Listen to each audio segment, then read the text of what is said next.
नमस्कार सभी दर्शकों को एकेएन की आज के एपिसोड में मैं आपका सभी का स्वागत करता हूँ। आम आदमी पार्टी की देश भर की जो समाचार हैं, उसे 15-20 मिनट में आप तक पहुँचाना, ये हम कोशिश कर रहे हैं, हम सभी यहाँ पे कार्यकर्ता हैं।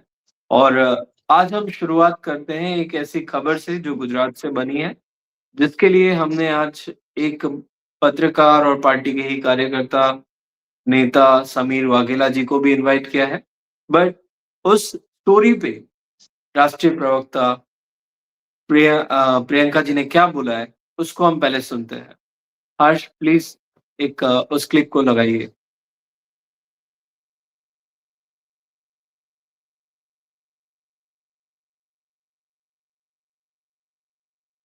हर्ष आपको आवाज़ आ रही है मेरी? आम आदमी पार्टी की एक आपको कर्मठ कार्यकर्ता को गिरफ्तार कर लिया गया है गुजरात में। डॉक्टर कायनात अंसारी, जिन्होंने 50 कंप्लेंट अलग अलग टाइम पर गुजरात की पुलिस को, गांधीधाम की पुलिस को दी और बताया कि कहां पर शराब की अवैध बिक्री हो रही है। जब पुलिस के कान पर जूं तक नहीं रेंगी तो डॉक्टर कायनात अंसारी खुद ही अपने साथियों के साथ रेड डाल दी उन्होंने, जहां अवैध शराब बिक रही थी। उसकी जवाबी कार्यवाही में पुलिस ने कल रात को उनको गिरफ्तार कर लिया जो शिकायत करता थी। ऐसे खत्म करेंगे ये अवैध धंधा जो गुजरात में चल रहा है। 40,000 करोड़ का एनुअल बिजनेस है गुजरात में अवैध शराब बिक्री का। कैसे चल रहा है इतना गोरख धंधा? क्यों कोई नहीं पकड़ा जाता? क्योंकि भाजपा का एक एक नेता, एक एक मंत्री इस अवैध धंधे में शामिल है, इसलिए कोई कार्रवाई नहीं होती। हर एक का कमीशन है, हर एक बोतल पर। कहने को शराब बंदी है। मैं भाजपा को बताना चाहती हूँ कि आप हमारा एक कार्यकर्ता अरेस्ट कर रहे हो ना, हमारी सरकार बदलने पे आपका एक एक मंत्री जेल में होगा जो इस गोरख धंधे में शामिल है। तो ये आपने देखा किस तरह से गुजरात के अंदर चल रहा है। और हम आज की न्यूज़ की शुरुआत भी यहीं से करते हैं क्योंकि डॉक्टर कायनात अंसारी एक शराब के मुद्दे पर, शराब जो बिक्री हो रही है, कच्ची शराब से कई लोगों की जान भी जा रही है। ऐसे गुजरात में माहौल क्रिएट करने की कोशिश की जा रही है कि जो भी इन गोरख धंधों के बीच में आएगा, उसे जेल में डाला जाएगा। समीर भाई, मैं आपका स्वागत करता हूँ। आप बताइए इस पूरी कहानी को, पूरी स्टोरी को। जी, समीर भाई। जी, इधर हमारे डॉक्टर कायनात अंसारी जी जो है, जिनको नाजायज तरीके से भाजपा के नेताओं द्वारा जेल में डाला गया है, जो कि कंप्लेंट्स की गई है। तो जो डॉक्टर कायनात बेन अंसारी है, वो समाज सेवी का काम कर रही है पिछले कई सालों से, और वो जागरूक नागरिक है और वो गुजरात की भलाई चाहती है। जो सरकार डंके की चोट पर बोलती है कि हमने ये बंद करवा दिया, वो बंद करवा दिया, फिर भी ये गुजरात में उनके नेताओं द्वारा मिली भगत सरकार चलाते हैं, फिर गोरख धंधे भी चलाते हैं। तो उनका पर्दाफाश किया हमारी बहन ने, डॉक्टर बहन ने। तो ये उजागर किया, तो उनको ही एट्रोसिटी जो केस है, झूठा केस लगा के उनको अरेस्ट करवा लिया गया है। तो ये सदंतर भाजपा की तानाशाही है, ये हिटलरशाही है।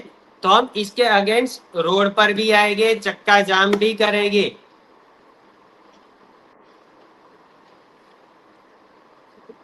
जी, समीर भाई, बिल्कुल। डॉक्टर कायनात अंसारी जो आज गुजरात के नहीं पर देश के अंदर पूरी सिस्टम को एक्सपोज़ करने वाली शख्सियत है। उनके बारे में हमने ये बात किया। आज उनकी बेल एप्लीकेशंस पे भी चर्चा है। देखते हैं कि सरकार दारू बेचने वालों के, शराब बेचने वालों के साथ खड़ी रहती है या उस आंदोलनकारी महिला के जिसने शराब को बंद करने के लिए लड़ाई लड़ी। तो हम आगे के स्टेट की तरफ चलते हैं। अच्युता मैम, मैं आपसे जानना चाहूँगा कि आम आदमी पार्टी पूरे देश में कहाँ-कहाँ पे क्या-क्या कर रहे हैं? जी। शुक्रिया अनूप। हम सबको मैडम एडवोकेट कायनात अंसारी पर बहुत ही गर्व है और आम आदमी पार्टी को, हर कार्यकर्ता को उनकी जो तरह प्रयास का हमें बहुत गर्व है और उनको धन्यवाद। तो मैं सभी राज्यों के थोड़ी थोड़ी सी खबरें आम आदमी पार्टी की जो भी कार्यक्रम हो रहे हैं उनके बारे में बता देती हूँ। केरला की सह इंचार्ज शैली ओबेरॉय मैडम जो पूर्व मेयर थी दिल्ली की, उन्होंने केरला का दौरा किया मार्च 5, 6 और 7 को, और वहां पे उन्होंने सारे जिला डिस्ट्रिक्ट ऑफिसर्स और सबसे मीटिंग की और आगे की चुनाव जो आने वाले हैं उनका के लिए रणनीति के बारे में डिस्कस किया और जल्दी ही वो कैंडिडेट्स का लिस्ट पीएससी के सामने रखेंगी और जल्दी ही केरला के हमारे उम्मीदवार भी घोषित किए जाएंगे। अगला है कि केरल से ही है और वहां पे state working president doctor Celine Philip की लीडरशिप में कोट्टायम जिले में पानी की दिक्कत पर 10,000 पिटीशन जमा की गई हैं, तो उनकी लड़ाई अभी भी जारी है। अगला समाचार छत्तीसगढ़ से है और छत्तीसगढ़ में 7 मार्च को प्रदेश कार्यालय में एक महत्वपूर्ण संगठनात्मक समीक्षा बैठक हुई है और इस बैठक में छत्तीसगढ़ के दिल्ली से आए हुए प्रभारी श्री मुकेश अहलावत ने अपनी उपस्थिति दर्ज की और बैठक के दौरान प्रदेश पदाधिकारियों के साथ आगामी निकाय चुनावों की तैयारियों के बारे में विस्तार से समीक्षा की गई और चर्चा की गई और उसके अलावा छत्तीसगढ़ बचाओ यात्रा व किसान न्याय जनसभा जैसे कार्यक्रमों को जन जन तक पहुंचाने का संकल्प लिया गया। अगली खबर है, कुछ खबरें हैं चेन्नई से, तमिलनाडु से। आम आदमी पार्टी की महिला कॉन्फ्रेंस 6 मार्च को चेन्नई में हुई। इसे महिला कैंपेन कमेटी की सदस्य मैडम सोफिया और नेत्रश्री ने ऑर्गेनाइज किया था और इस इवेंट में तमिलनाडु के जनरल सेक्रेटरी श्री जोसेफ रजार ने भी उपस्थित थे और तमिलनाडु के विधान चुनावों से पहले राज्य के जनरल सेक्रेटरी जोसेफ राजा पार्टी की ने जमीनी ढांचे को मजबूत करने के लिए राज्य के 3 दिन के दौरे पे हैं।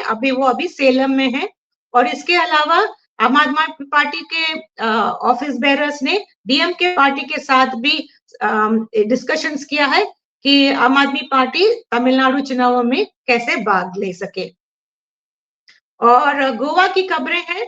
कल ही गोवा में 14 कांग्रेस की कार्यकर्ता और लीडर्स आम आदमी पार्टी में शामिल हुई हैं। पोंडा गोवा में आम आदमी पार्टी दिन बर दिन गोवा में अपने संगठन को मजबूत कर रही है। और वही दूसरी खबर, गोवा से दिल्ली की एक अदालत द्वारा जो शराब नीति के मामले में आम आदमी पार्टी के अरविंद केजरीवाल और मनीष सिसोदिया को पूरी तरह से खारिज कर दिया शराब केस को, तो वहां पे आप गोवा के नेताओं और कार्यकर्ताओं ने पणजी में बीजेपी कार्यालय तक मार्च निकाला और नेताओं को बदनाम करने के लिए वहां के सीएम प्रमोद सावंत और मोदी शाह सरकार से माफी मांगने की मांग की रखी। मेरी तरफ से इतनी खबरें अनूप, धन्यवाद। थैंक यू मैम, आपने बताया, आपसे जो जानकारी आज मिली है ना एकदम मतलब Kerala, Tamil Nadu, Goa, thank you so much, आपने काफी हार्डवर्क किया होगा ये सब कलेक्ट करने के लिए। मैं राज कोहली सर से रिक्वेस्ट करूंगा कि आज की। Thank you Anoop. दिल्ली का समाचार इस प्रकार है। दिल्ली में आपको मालूम है कि दिल्ली का जो हाई कोर्ट बताया था कि कोर्ट तथाकथित शराब घोटाले के बारे में उन्होंने डिस्चार्ज जो किया लोअर कोर्ट, उसको तो टर्न डाउन नहीं किया, मतलब उसको चेंज नहीं किया। इसके ऊपर अभी केस चल रहा है। फिर भी बीजेपी के दो नेता गण इतना फालतू बात कर रहे हैं। पहला, उनका अध्यक्ष है दिल्ली का, वो बोलते हैं कि अभी फिर से अरविंद केजरीवाल जेल जाए। दूसरा है बीजेपी का मंत्री कपिल मिश्र, वो बोलता है अभी पिक्चर बाकी है। तो इसके बारे में सौरभ भारद्वाज बताया कि इन लोगों को क्या मालूम है कि जज साहिबा क्या वो करने वाली है, इन लोगों से बातचीत होता क्या, बीजेपी नेताओं के बीच और जज के बीच ऐसा कुछ साथ घाट चलता क्या करने वाली है आगे चल, ये लोग अभी से बता सकते। ये क्या मजाक हो रहा है। अभी ये कपिल मिश्रा और एक अनुराग ठाकुर दोनों इतना गंदी बात किए थे वो कौम के बीच में लड़ाई करने का, इसके ऊपर जस्टिस मुरलीधरन दिल्ली में हाईकोर्ट में उन्होंने एफआईआर दर्ज करने के लिए बताया था, लेकिन दूसरा दिन एफआईआर होने का था, उसी दिन रात को 11 बजे मुरलीधरन को दिल्ली हाईकोर्ट से हटाया गया। ये लॉ डिपार्टमेंट का सेंट्रल गवर्नमेंट, तो ये ऐसा चल रहा है रवैया, उन्होंने किया। अब आते हैं पंजाब के समाचार में। पंजाब में तो आपको मालूम है कि 1,000 रुपए का जो महिला को देने वाले हैं वो चीज का बजट में सैंक्शन हो गया, और वहाँ के शेड्यूल ट्राइब के जो महिलाएं हैं उनको 1,500 रुपये का मिलेगा। ये दोनों चीज का रजिस्ट्रेशन अभी अगले महीना शुरू होने वाला है, और शायद 2-3 महीने के अंदर पेमेंट हो जाएगा। तो इसके वजह से बहुत महिलाएं, और हम बताते हैं आवश्यक समाचार। आवश्यक समाचार का मतलब हम लोगों को जानकारी करना जरूरी है, लेकिन ये चीज हमको बताया नहीं जाता है। अभी शॉर्टेज ऑफ सिलेंडर्स बहुत चल रहा है, एलपीजी का, डोमेस्टिक का और कमर्शियल का, दोनों का। कई सारे जगहों से, गांवों से डोमेस्टिक सिलेंडर्स का शॉर्टेज के बारे में वीडियोस वायरल हो रहे हैं, और कमर्शियल एलपीजी सिलेंडर्स के ना मिलने की वजह से ठप हो चुका है। कई हजारों लाखों लोगों को भूखमरी से वो लोग सफर करना पड़ रहा है, क्योंकि मान लीजिए कई सारे परिवार ऐसे रहते हैं इकोनॉमिकली थोड़ा, वो लोग काम करने के लिए दूर जाना पड़ता है, वो लोग ब्रेकफास्ट, लंच, कभी डिनर, सभी चीज बाहर ही करते हैं, और उनके लिए छोटे छोटे फूड्स जैसे मिलते हैं जो कमर्शियल सिलेंडर खरीद के बनाते हैं। बड़े और छोटे होटल्स और ये फूड बनाने वाले लोग सभी अभी बाहर आ गए हैं। ये हुआ है हैदराबाद में और हर शहर में हो रहा है, और इसके वजह से बिजनेस तो हुआ, लेकिन कई लोगों को भुखमरी का भी अनुभव करना पड़ रहा है। ये वॉर का जो इफेक्ट है ईरान का और इजराइल का, यूएस का, ये फर्टिलाइजर इंडस्ट्री में भी पड़ रहा है। जैसे जो गैस जो है फर्टिलाइजर इंडस्ट्री में यूज करने वाला, वो हमको अभी नहीं मिल रहा है, इसलिए 30% जो गैस है फर्टिलाइजर इंडस्ट्री मिलता है उसको काट दिया गया। और एक बहुत इंपॉर्टेंट चीज बताना चाहता हूँ मैं आपको, एक इस्मा बोल के एक इमरजेंसी वाला टूल है एसेंशियल कमोडिटीज के ऊपर, वो ऑलरेडी लगा चुके हैं एलपीजी सिलेंडर पे। ये चीज आपको कोई नहीं बोल रहा है, गोदी मीडिया या कोई नहीं बोल रहा है।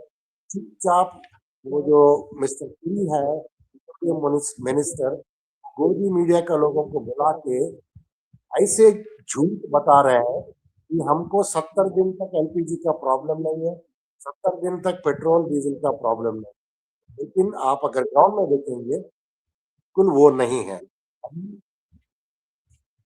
ये फर्टिलाइजर प्लांट्स का प्रोडक्शन कम होने की वजह से 12.7 लाख मेट्रिक टन से एक ही जगह में तेलंगाना में है प्लांट, उसका 8.5 लाख मेट्रिक टन का प्रोडक्शन घट गया है फर्टिलाइजर। इसका मतलब ये चीज किसानों के ऊपर गिरेगा। और ऑलरेडी गुजरात में आप जानते हैं, मोरबी में, सूरत में गैस बेस्ड इंडस्ट्रीज है वो बंद हो रहा है और वहां का लोगों बेरोजगार हो रहे हैं। तो ये चीज चल रहा है। और दूसरा,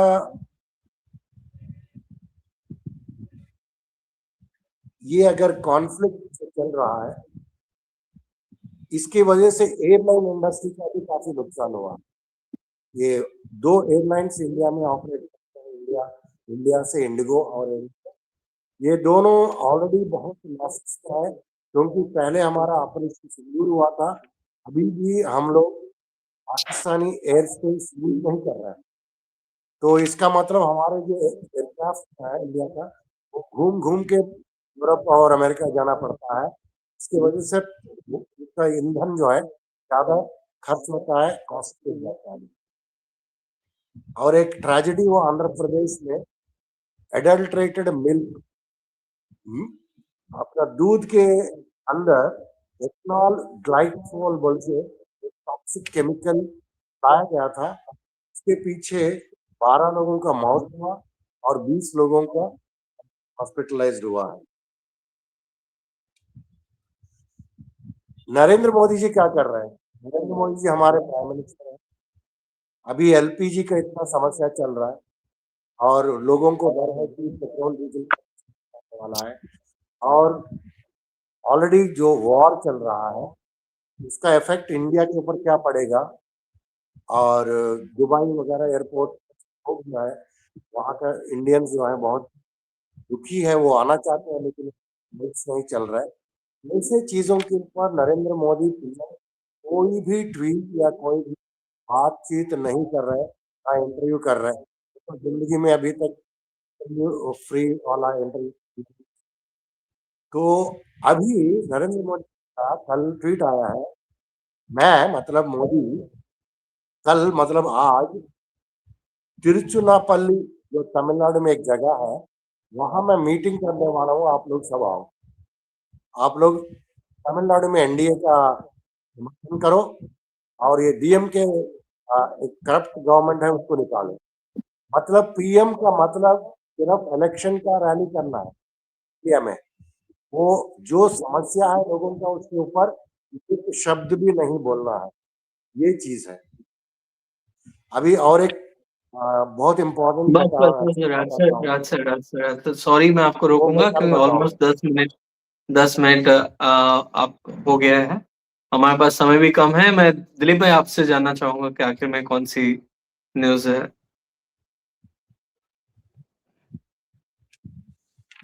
क्या बोला अनूप? दिलीप भाई आपका माइक अनम्यूट करिए। सॉरी। यस, बहुत बहुत धन्यवाद अनूप जी। मेरे पास 2 छोटी छोटी न्यूज है गुजरात की, लेकिन दोनों ही चिंताजनक है। ये बात सही है राज सर कि सूरत में तकरीबन 11 साढ़े 11 बजे मैं जब न्यूज देख रहा था तो सूरत में, मोरबी में और राजकोट में बहुत ही एलपीजी की किल्लत चल रही है।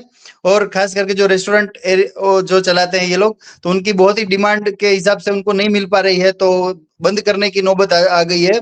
तो गुजरात में हाईली डिमांड अभी मतलब कमी जो है वो सूरत में, राजकोट और मोरबी में देखी जा रही है। दूसरी मेरे पास न्यूज है कि आज गोपाल इटालिया जी जो हमारे गुजरात के एमएलए हैं, उन्होंने आह्वान किया है और कहा है कि जो नेता के बच्चे नेता बनते हैं और उनके बच्चे नेता ऐसे जो चला आ रहा है, ये बहुत ही चिंताजनक है। इसमें कोई डेवलपमेंट होना नहीं है। तो जब तक आम लोग राजनीति में आएंगे, और उन्होंने आह्वान भी किया है कि ज्यादा से ज्यादा युवा राजनीति में आए और आम आदमी पार्टी ज्वाइन करें और परिवर्तन के लिए हम सब मिलकर के लड़ाई लड़ें, ये उनका आह्वान था। और तीसरी मेरे पास न्यूज है कि बीजेपी का ये माहौल है कि कल हमारे विधानसभा सत्र के दौरान एक एमएलए है बीजेपी के, उन्होंने कहा कि मुझे फाइनल मैच देखने के लिए टिकट नहीं मिला। तो आगे से जब फाइनल मैच हो तो ऐसा अरेंजमेंट हो पाए कि उन सबको टिकट मिले। अब ये लोग विधानसभा में टिकट नहीं मिला करके चिंता कर रहे हैं, ना कि पब्लिक का क्या हाल है, उनकी क्या समस्या है, वो चर्चा नहीं कर रहे। और ताज्जुब की बात यह है कि यहाँ पे लाइव प्रसारण भी नहीं है हमारे गुजरात की विधानसभा का। ये आवाज भी हमारे सारे एमएलए जो आम आदमी पार्टी के हैं उन्होंने उठाई थी। तो बीजेपी का ये माहौल है कि उनको चिंता पब्लिक की नहीं है, टिकट नहीं मिला उनको चिंता है, और यही सब सदन में वो लोग चर्चा कर रहे हैं। तो ये 2-3 छोटी न्यूज थी गुजरात से। आप सबका बहुत बहुत धन्यवाद। थैंक यू सो मच सभी दर्शकों का, सभी साथियों का।